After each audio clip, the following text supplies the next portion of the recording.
Gostaria de pedir a atenção de todos que o Joaquim trouxe uma lembrancinha para a vovó dele. Só segurou. Acho que ela tá comprida. Não é só o Joaquim não, tá? É Joyce, é Henrique, é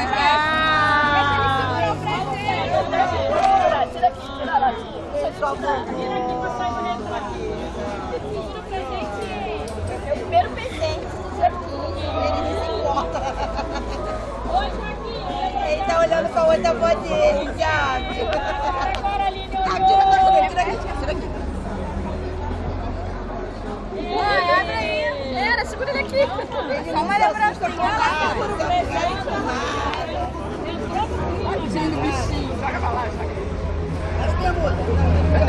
Eu tenho medo desses presentes. Você tá de bermuda? Não é uma frigideira não, também? É o panetone. Cara, quase que eu trago um negócio desse pra sério. Pede uma faca lá, o cara. Ah, é um pedaço pra gente. Abrir agora? Pô, tô todo dia pra comer esse bagulho.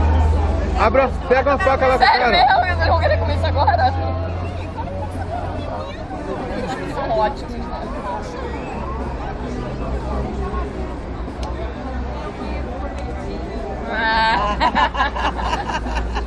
Eu achei estranho essa Henrique, tira essa caixa da frente.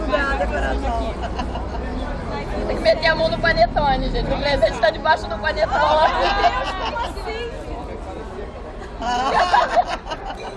Sacanagem, não deu pra esconder. O panetone de verdade é o panetone pra poder pegar o presente. É, meus filhos são... Quem comeu o recheio do panetone? Mais panetone?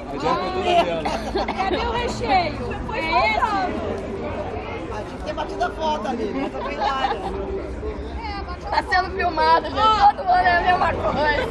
Ano passado você Eles querem, vai querer que eu grite. Não, da frigideira foi ótimo. Quase derrubei o celular.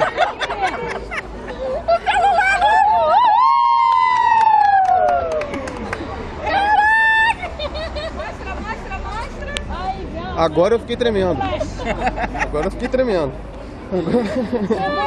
Obrigada, gente. Aqui, gostei muito. Mas o teu aparelho tava que nem o do Cléber. Caraca. Tava rachado no meio. Ele ganhou outro, hein, Cléber? Ela ganhou um celular. Ele também ganhou um celular hoje, ó. Aí ele fica Esse é o cara. Ai, não acredito. Tá celular decente. X no meio. Agora tá pagando muito.